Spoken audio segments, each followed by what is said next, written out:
That's perfect, man. Really nice. Thank you. Really nice. Hello, ladies and gentlemen, and welcome to another episode of Live Sessions here at Golden Music Studios. My name is Buddy Blues, ladies and gentlemen. I am joined today by a very, very good friend of mine. He has been my bass player for 6 years now for the Buddy Blues Band, and we'd like to welcome him as a guest on the show. Hiya, Wadu.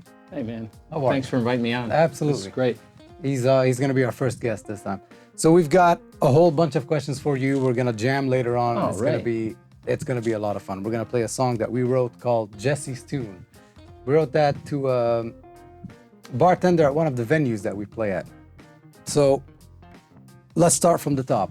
When did you start playing music? Well, for me, it was early grade school. I did a little bit of piano. Then after that, I kind of went into concert band music. And during that time, a bunch of my friends wanted to start a rock band. So Me too. I brought my trombone along, and it really didn't cut it. So they said, you know, we need a bass. Here, take this guitar, remove the strings, put 4 of them. We only need 4. Basses only have 4 strings, so just tune it the way you want, and you're a bass player. So I'm glad they didn't give you a tuba. So here we are today. Yeah, 6 years. Well, this is the longest conversation we've ever had in 6 years. But I did not know you played the trombone. Yeah. I didn't know that. So that's how you got involved in bass. Yeah, that's right. And I really didn't try anything after that. I really liked it. I dig it as an instrument. It's got great groove. It's got it's foundational to the band, and it just really moves me to play it. All right. And right after that, what kind of music did you go into? Originally, we did what we, in those days, called commercial music or pop music. And I played in a semi-professional band. At age 17, I was actually out gigging at the local moose clubs. And then we had a break to actually play a whole summer at a resort in the northern New York, the Adirondacks. Played the whole summer there. And that's when it was really exciting because I was doing nothing but playing music and gigging at night and just hanging out by the water during the day. So it was awesome. The life. And You did that for a whole summer. I did it. That's what got me really excited about playing. Yes. It must have been good practice too. I remember when we had that regular gig in Disney a long time ago at a barbecue restaurant of all places. And that's what really made us a very, very tight band. Now we've been through several drummers, you and I, but we've done a good job, I'd like to say. Another question. So, what's most important for you while performing live? I think for me, first, playing the right notes. That's always helpful. Yeah, me too. I think recognize that you're performing for an audience, for people that are there to hear you play. So, you know, for me, and certainly I know you do, you bring your game and you play for real. You want to give the people what they want. You certainly want to look good on stage. At least I try. I don't look like this all the time. Me neither. But that's always fun. And then, of course, interacting with the crowd, kind of developing a rapport, or having some contact, having a relationship with them so that they feel like, wow, these guys, they feel me. And then just have fun. Always look like you're having fun. And I feel the same. I feel like I tell new bands and band members and people that want to start doing this, they ask me, so how do I get into playing shows and stuff like that? Or, hey, I'm playing my first gig next week. How should I prepare? And it's reading the crowd. Reading the crowd is the most important thing I think a musician can have, is the ability to read the crowd. And you're pretty good at it. Because sometimes I suggest, let's do that song, and you say, we just did a song like it, let's try something else to get the crowd going, and stuff like that. So how do you say that's different than playing in the studio, for example? Oh, that's a good question. I hadn't thought about that. But I would say that in the studio, you have to be much more prepared. You have to know the material walking in the door. You have to have the right instruments with you. You have to have good gear that's not going to break down or needs a tweak every other song. It's much more straightforward, get the work done, keep the costs as low as possible for the producers and the record people, and then call it a day. give it, like I said, give it your best shot. I tend to, as a bass player, I try and keep my parts pretty straightforward. I don't go for any kind of magical spot. I try and just lay down my bass part, because that's when you listen to an album, that's kind of what you hear. Is you hear good solid bass. He's not doing a lot of crazy things. He's just laying down the foundation for the guitars, the keys, and you're serving the song. So that's kind of the way I approach it. And that's what you're really good at, if I may say so myself. That's what you're really good at, is supporting the soloist, which brings us to our next question. How do you support the main act, the soloist? Yeah. The blues. The blues is finicky.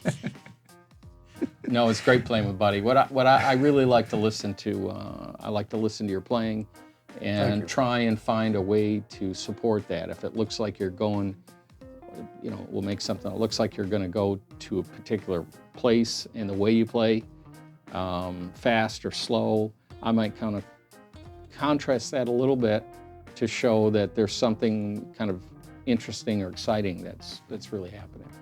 So from supporting a soloist, it's really important that you stay in the background and you listen to what they're doing. Yeah. Awesome. I've got a couple of more questions, and then we get to play a song for the people. Nice. Song for the people. My first question is, if I were to go through your iPod or your phone or whatever right now, what would be the last song? What's on your playlist? What was the last song you played?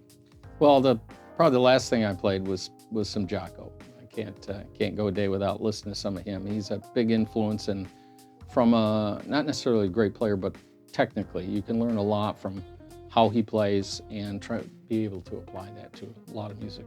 He is magical, I think. Yeah. He really is. And my final question is, tell me about that bass. That is my favorite bass. It is, and I never bring it. But this is a 72 Precision bass. I bought it new. It was, for me, at a music store, local music store, the gig I talked about that we had a summer thing. I realized that I couldn't bring that old beat up 6-string with 4 strings to a gig like that. So I went out and bought a really nice P bass, brand new. I also bought a Bassman 100 with 4 12s that has since I had one of these. been sold. So, like I said, I for many years kept the pick guards off because I knew I wanted to keep them really nice. But since I don't play it very often, I put them back on, and they look great. So it's really a really nice instrument, good and solid. In fact, I think you helped set it up for me. I did. It has. You still owe me for that. You still owe me money for that. It has actually a Fender genuine pickup, but I did have to replace it at one time. So that's the only replacement I have is the pickup. But it's a great bass. I like it. It's got a really nice woody sound, that real traditional 70s sound of Motown. Yeah, Motown, disco. I love that bass. Yeah, it's great. Speaking of that bass, let's hear that bass. Ladies and gentlemen, it's time for us to play a song for you guys. Thank you so much for joining us. Please like, subscribe, and leave us a comment. Tell us what you think. Thank you so much, and thank you for tuning in to Golden Music Studios live sessions here with Buddy Blues.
Thank you so much for watching our video. If you enjoyed it, please like, subscribe, and leave us a comment below. We hope to see you next week.